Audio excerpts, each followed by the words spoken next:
Bonjour, j'espère que vous allez bien, bienvenue par ici. Aujourd'hui j'ai décidé de faire un petit vlog un petit peu nature peinture comme à la maison. Voilà, je suis chez moi, je suis en train de me filmer avec mon téléphone, chose que je faisais plus parce que je filmais avec une caméra chez moi ces derniers temps. Et en fait je me suis dit que j'allais un petit peu aller à l'essentiel au niveau du matériel parce que sinon ben je vais jamais poster de vidéo et des fois on a tendance à trop se compliquer la vie, c'était un peu mon cas et je me suis dit que j'allais revenir à l'essentiel pour pouvoir vous faire des vidéos et pouvoir un petit peu échanger sur mon quotidien et sur un peu les coulisses de mon travail parce que moi je sais que j'aime bien regarder les coulisses des travails des autres créateurs, donc je me dis que c'est peut-être ça aussi que vous avez envie de voir chez moi. Alors si vous débarquez sur cette chaîne et que vous ne me connaissez pas, pour vous donner un petit peu de contexte, je m'appelle Elodie, je suis illustratrice à la base depuis 2010 et en fait je sais pas pourquoi je me sens obligée de dire depuis 2010 à chaque fois, c'est l'habitude, désolée. Et en fait mon activité elle a un petit peu évolué au fur et à mesure. Et maintenant j'ai une formation illustration de l'atelier que je lance une fois par an et un membership à destination pour le coup plus des créatifs en général et que j'ai lancé en début d'année, j'ai l'impression que ça fait plus longtemps mais et qui est un gros pôle de mon activité maintenant. Et j'ai aussi donc une boutique en ligne qui prend vie particulièrement à l'automne, de l'automne à la fin de l'année on va dire jusqu'à Noël quoi, jusqu'à la saison de Noël. Et donc là en ce moment je suis en plein dedans. Et pour mon plus grand plaisir parce que c'est une période que j'adore, l'automne et Noël. Et du coup je la réserve vraiment à cette activité de boutique en ligne. Mais tout le reste de l'année on va dire, je fais pas grand chose sur ma boutique en fait. Donc je la laisse un petit peu en jachère. Et donc en fait là quand je m'y suis remise pour la collection d'automne que j'ai lancée le 6 octobre, j'avais l'impression d'être complètement rouillée si vous voulez.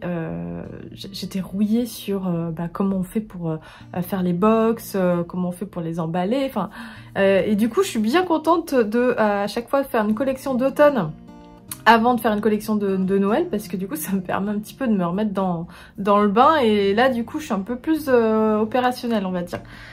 J'ai tout le matériel, enfin il y a tellement de choses à penser en fait quand on a une boutique en ligne entre les créations des produits, ça c'est voilà.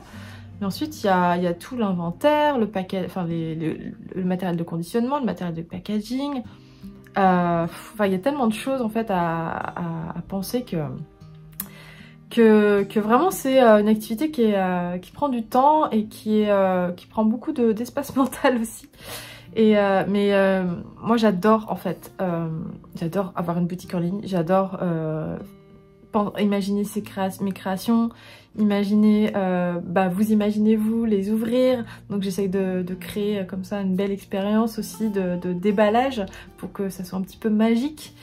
Et en fait j'essaye d'augmenter un petit peu ça, cette exigence, enfin je sais pas comment dire, d'année en année, de collection en collection, enfin j'essaie toujours de m'améliorer à ce niveau-là.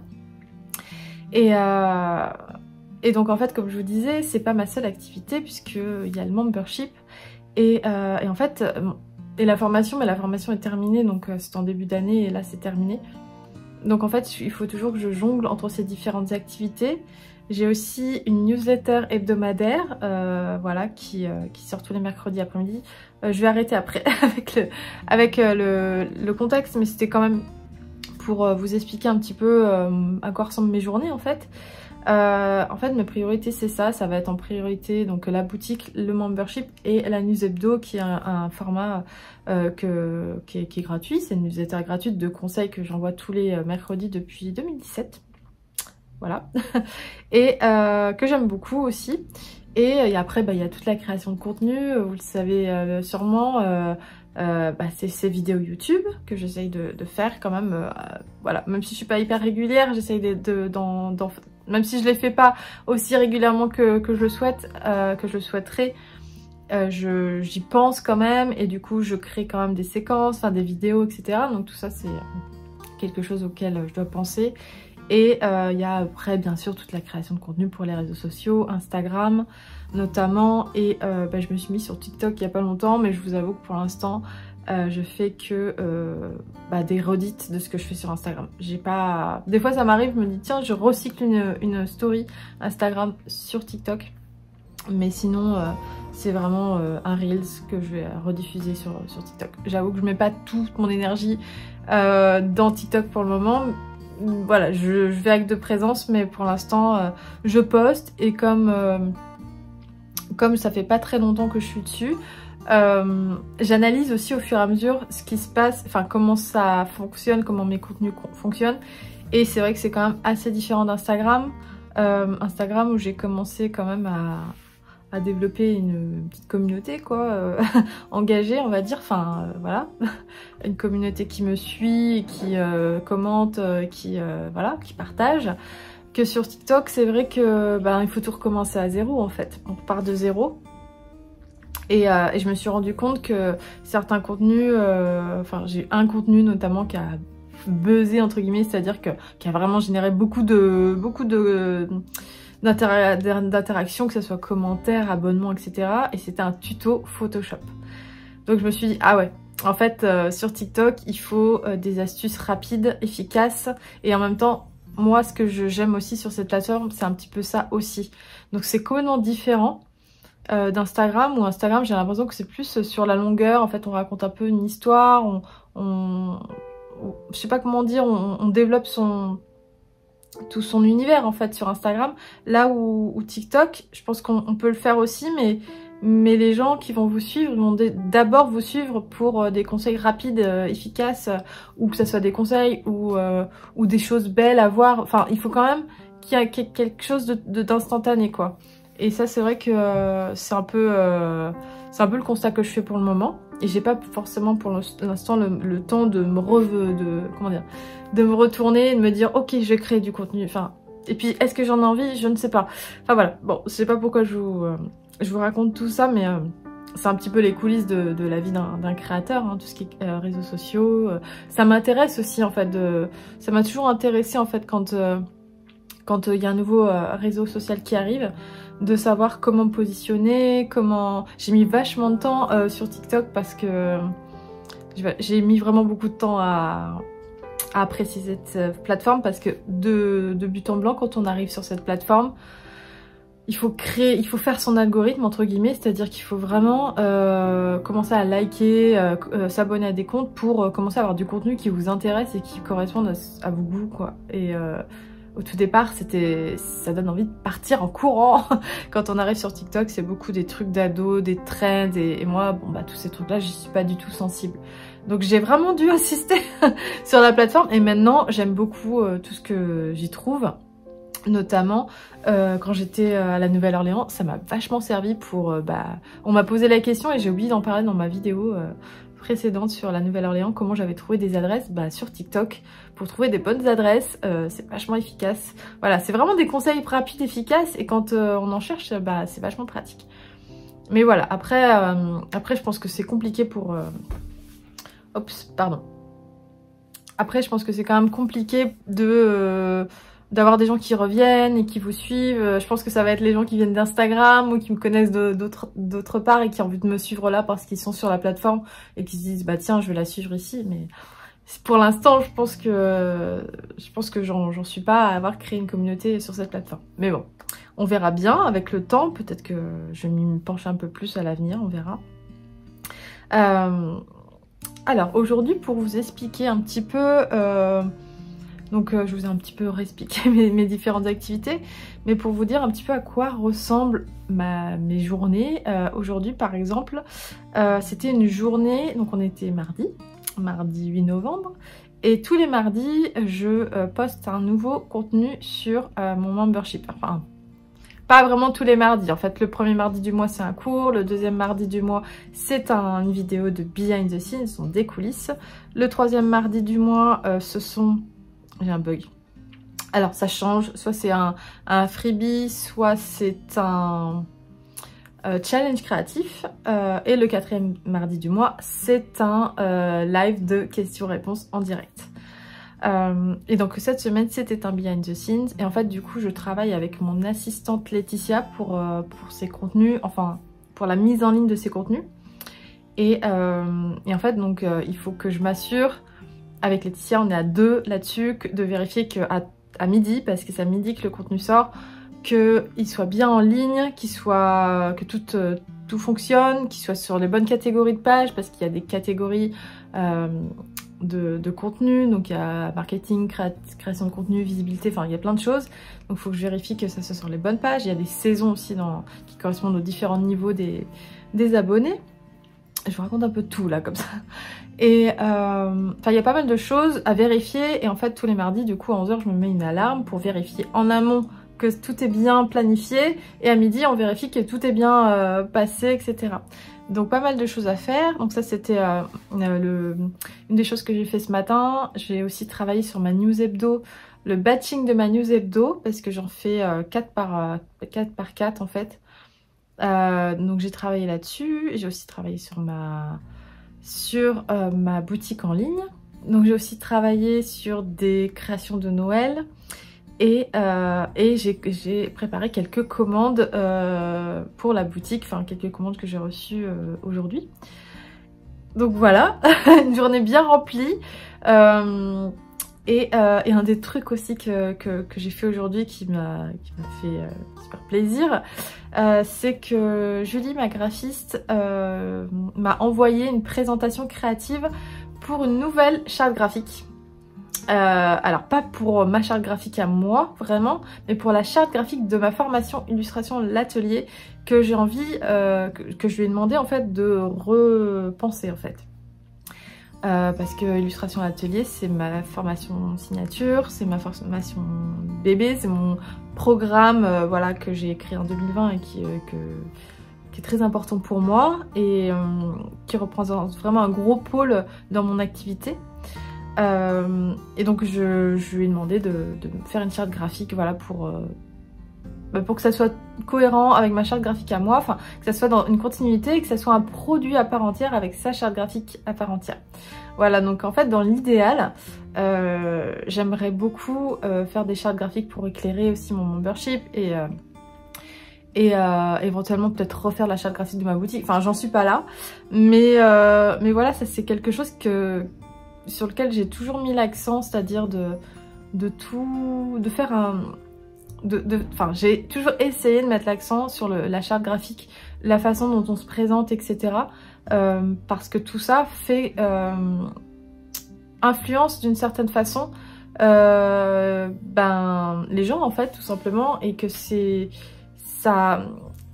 important, je pense, que ça soit cohérent avec qui on est, avec ce qu'on a envie de partager, ce qu'on a envie de transmettre, etc. Mais pendant longtemps, je faisais ma charte graphique moi-même, etc. Et j'étais hyper frustrée de me dire mais c'est pas c'est pas cohérent, c'est pas homogène. Et en fait, je suis contente de me dire aujourd'hui, j'ai eu la patience d'attendre plusieurs années pour réaliser ce rêve, voilà, d'avoir une vraie charte graphique, ensuite un vrai site internet avec une vraie charte graphique. Aujourd'hui, une formation. Aujourd'hui c'est en cours et ça va mettre du temps à mettre en place, beaucoup de temps, parce que ça ne sera pas mis en place pour cette année, mais pour l'année d'après, mais je m'y prends un peu en avance. Ça sera un projet sur le long terme, mais voilà, en fait, ce que j'avais envie de dire, c'est que moi j'ai eu beaucoup de frustration, donc peut-être ça va vous parler, quel que soit là où vous en êtes actuellement, sur toutes les choses que j'ai envie de mettre en place. Et il y en a encore plein dans la box idée là, dans ma tête. Mais en fait, ce que je constate, c'est qu'avec la patience et du temps, les choses arrivent à se mettre en place si on dévie pas complètement de sa route en fait, si on décide pas de partir à 90 degrés, si on a une vision claire en fait de comment on veut amener, de où on veut amener son entreprise, son activité. Et qu'on continue sur cette route, au bout d'un moment, petit à petit, on met des cailloux sur le chemin et finalement, on arrive à ses fins, quoi. Donc, moi, je suis super contente. Je trouve ça vachement important de mettre en place une charte graphique cohérente pour ma formation. Et donc c'est un grand pas pour moi. Voilà. Donc voilà à quoi ressemblait ma journée. Je crois que j'ai beaucoup parlé, donc je vais m'arrêter là pour le moment. Je vous reprends plus tard et je vais essayer de vous montrer un petit peu l'envers du décor de ma petite entreprise.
Alors, je voulais vous parler un petit peu de ce que je faisais en ce moment.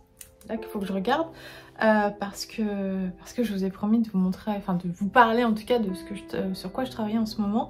Au niveau de ma boutique en ligne, je suis en train de dessiner des petites choses pour ma boutique en ligne. Mais alors, j'ai l'impression que je dis ça tous les ans, mais je suis pas en avance. Mais alors, cette année... Bon, il y a eu plusieurs choses qui font que je suis pas en avance, mais je sais pas pourquoi, j'ai perdu un temps monstrueux à vouloir essayer des choses. Et ça, il n'y avait rien qui allait comme je voulais en fait. J'ai l'impression de vraiment plus savoir dessiner. Parce qu'en fait, ce qui s'est passé, c'est que normalement, moi, mon outil de prédilection, c'est le crayon de papier, quoi. C'est vraiment mon truc, voilà, je suis assez à l'aise avec le crayon, c'est un outil que j'aime bien, enfin... qui permet vraiment d'aller dans les détails et moi j'aime bien quand c'est fin, quand il y a des détails fins, etc. J'envie les gens qui arrivent à faire quelque chose de très spontané et de très comment dire, synthétique en fait, et que ça soit beau et hyper marquant. Mais moi je prends aucun plaisir à faire ça et puis je pense que c'est pas non plus ce que je sais faire de mieux. Donc le crayon c'est vraiment mon outil de prédilection. Et je fais un petit peu aussi de feutre fin, mais ça c'est des choses enfin un outil que je vais vous montrer. Voilà, c'est... Alors quand je dis feutre fin, c'est vraiment ce qu'il y a de plus fin comme feutre. C'est-à-dire que c'est un 0,5, pardon, je précise. Alors là c'est la marque Staedtler, mais il y en a plein, il y a Micron, mais est-ce que c'est pas la même chose? Non, il y a plein de marques de ce genre. Et ça m'est arrivé de faire des dessins notamment pour des commandes pro, pour des confitures, etc. où il m'avait demandé de faire vraiment un style gravure. Et du coup j'avais utilisé cet outil-là parce que c'est vraiment un outil qui permet justement d'avoir ce côté gravure. Mais du coup c'est plus compliqué d'aller dans les détails parce que on peut pas effleurer la feuille quoi si vous voulez. Enfin un petit peu mais c'est pas comme le crayon. Et donc c'est un outil que je maîtrise un peu moins bien quand même. Mais quand j'ai fait ma collection d'automne de Rox et Rookie, je me suis rendu compte que toutes les références que j'avais engrangées, que j'avais accumulées, c'était quand même beaucoup des gravures et pour mes inspirations d'automne on va dire. Donc je me suis lancée, je me suis dit allez, j'essaye de faire une collection au feutre fin. Et en fait c'était une révélation, j'ai adoré dessiner au feutre fin, c'était fluide, j'ai pas eu de problème. Et surtout je me suis rendu compte que c'était beaucoup plus rapide. Et en plus de ça, parce que j'ai tendance à aller moins dans les détails du coup, Et en plus de ça, bah, c'est plus facile à nettoyer le feutre fin vu que c'est beaucoup plus contrasté. Si vous avez un peu de crayon dessous, vous gommez le crayon. Et ensuite sur Photoshop, bah, vous contrastez plus facilement le blanc, enfin du noir. Enfin oui, c'est hyper facile.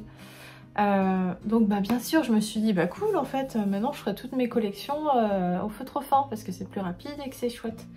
Sauf qu'en fait, bah, ça n'a pas marché pour la collection de Noël.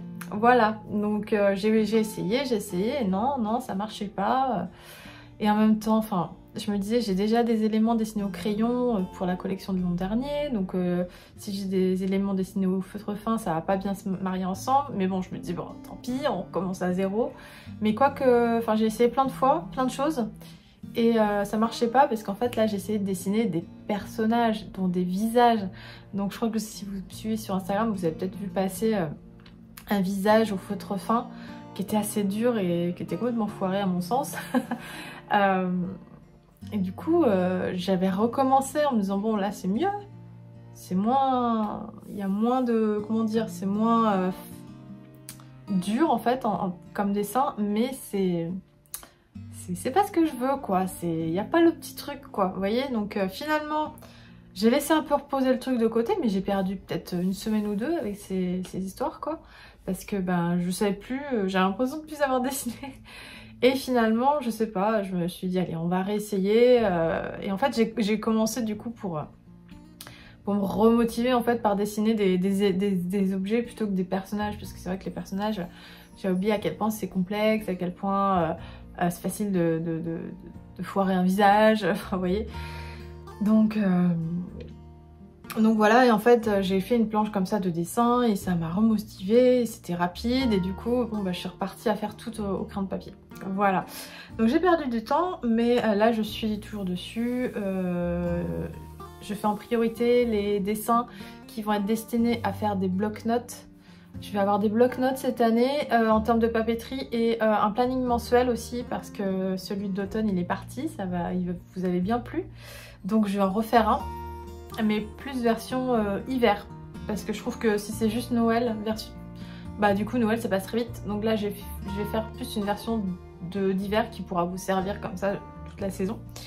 Et voilà, donc je me revoilà partie avec mes fameux crayons de papier, voilà, après avoir essayé dans tous les sens. Comme quoi, des fois, quand on a un outil de prédilection, finalement, ben, ça nous colle à la peau, enfin, je sais pas. Enfin, voilà, je voulais vous raconter tout ça et vous montrer aussi des petits bouts à la même occasion. De passage chez mon imprimeur, j'en ai profité ensuite pour aller faire un petit coucou à Notre-Dame et aller dans mon bookshop préféré, le Shakespeare & Co, dans lequel j'avais eu du mal à aller ces derniers temps parce qu'il y avait toujours énormément de monde et cette fois-ci j'y suis allée tôt, donc j'ai pu y rentrer facilement. Je suis contente parce que cette boutique a beaucoup souffert du Covid et actuellement je vois que ça va beaucoup mieux et je suis très contente pour eux.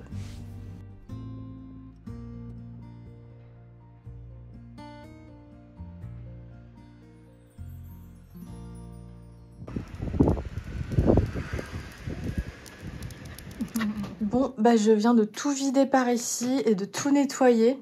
Alors je peux vous dire que il y avait de quoi faire. Et ça fait un peu vite quand même. Enfin, il y a plein de trucs, mais en même temps, c'est vite quoi. C'est trop vite quoi. Donc il va bientôt falloir que je sorte la déco de Noël. Mais bon, pour l'instant, je vais faire les choses étape par étape. Comme ça va être moins décourageant, on va dire. Et parce qu'il y a beaucoup de choses à sortir, beaucoup de choses à mettre. Et j'ai acheté en plus d'autres décos cette année, donc ça va être du boulot tout ça. Donc là, première étape, on enlève la déco et on nettoie. Et parce qu'il faut bien mettre ça quelque part, ça c'est voilà, c'est le, je sais pas comment dire, le haut du placard de la honte, je sais pas comment vous appelez ça, mais voilà, c'est là c'est un carton d'automne. Là il y a en fait c'était plein de fleurs séchées comme ça que j'avais pas forcément rangées, mais en fait j'en pouvais plus d'avoir tout ça là en face de moi là tout le temps. Donc j'ai tout mis en haut, je me suis dit bon j'ai de la place, c'est pas très beau visuellement, mais au moins ben j'y vois plus clair quoi, donc voilà.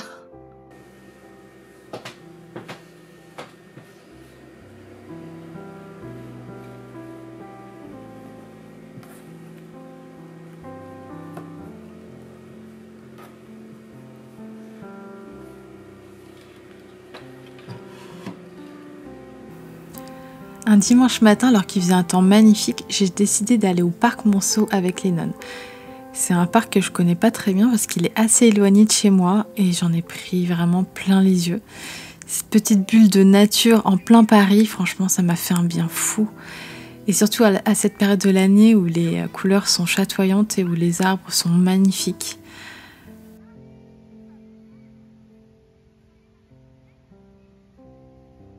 Et la beauté de ces façades parisiennes, je m'en lasserai jamais.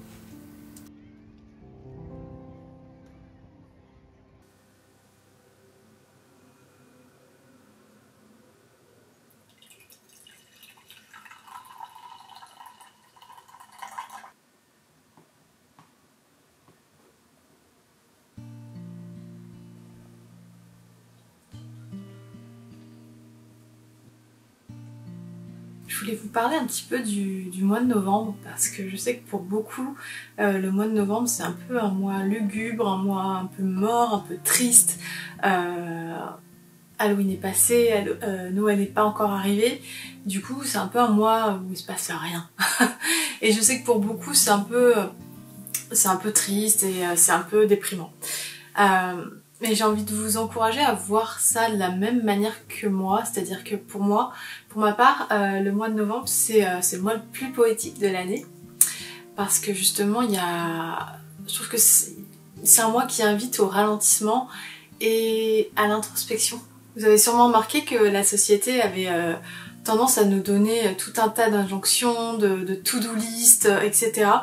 Et je trouve que c'est particulièrement le cas par exemple en été. En été, il faut sortir, il faut faire tel resto, il faut faire plein de choses, sinon on a l'impression d'avoir raté son été.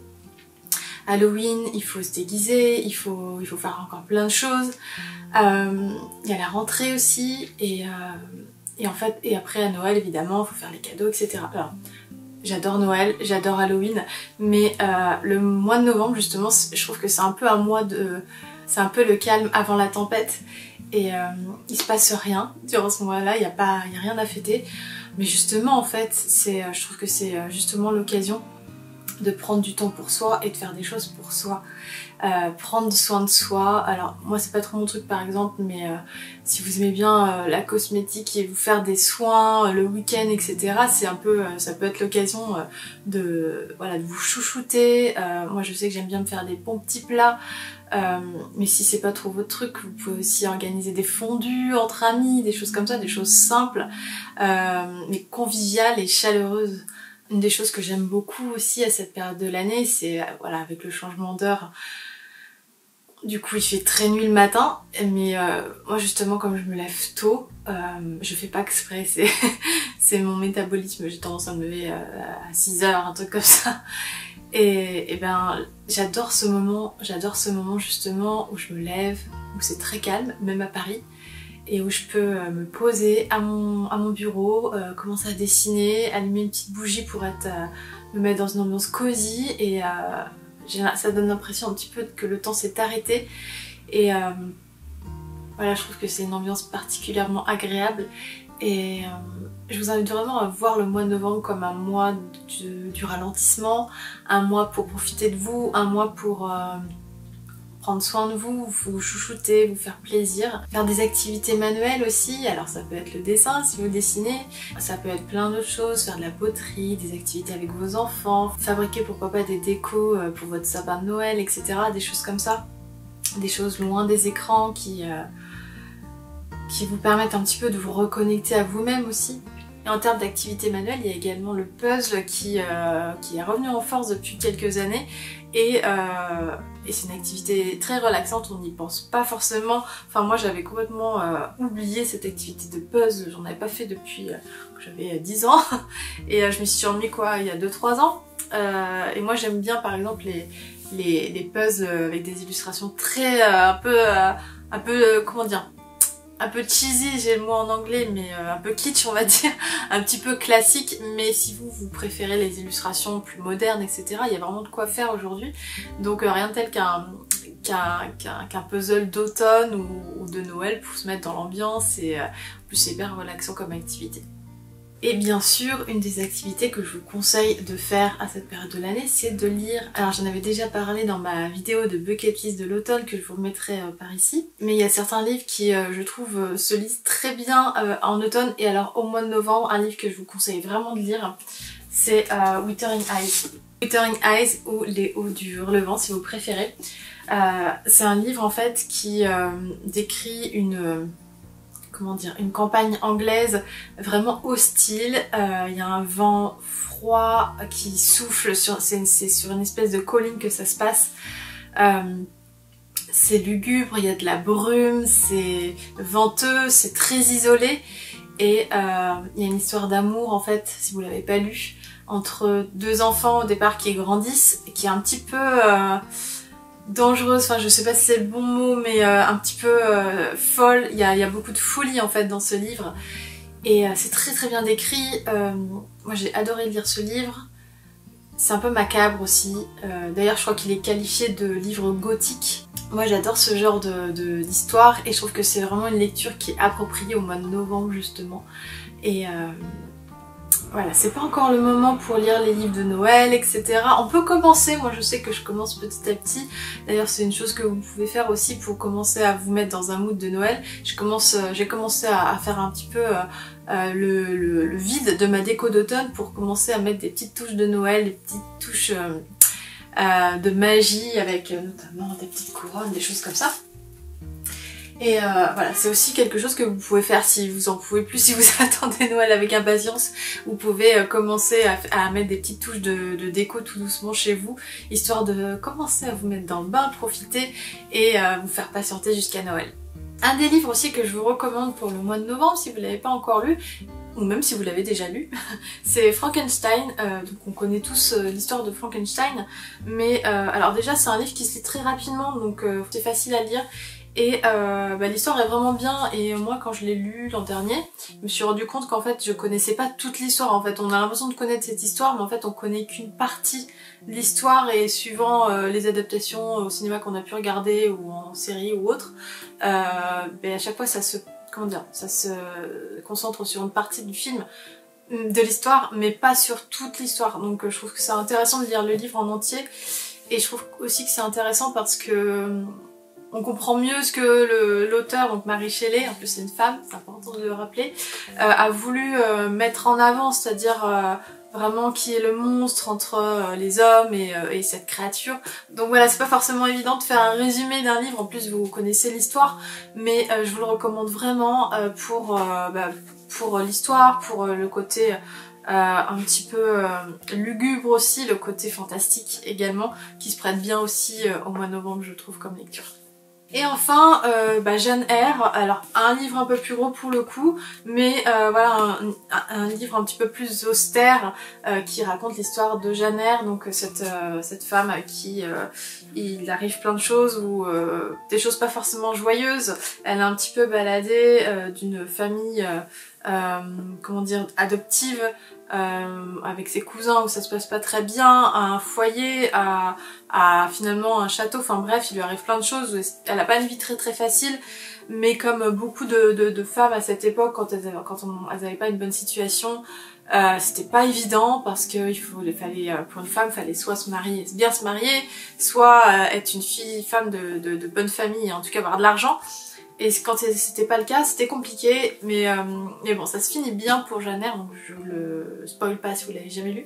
Mais en tout cas, ça se lit bien. Voilà, c'est le genre de lecture aussi pour le mois de novembre que je vous conseille si vous l'avez pas lu encore. Et voilà, j'espère que ces petites recommandations vous aideront à profiter et apprécier davantage le mois de novembre, ou en tout cas ce qu'il en reste. Et patienter également jusqu'à Noël, parce que si vous attendez Noël avec impatience comme moi, on n'est plus très loin là, on va bientôt y arriver. Donc je vous remercie d'avoir regardé cette vidéo. Je vous dis à très bientôt pour un prochain vlog. Prenez bien soin de vous et passez un bon dimanche. Bye bye.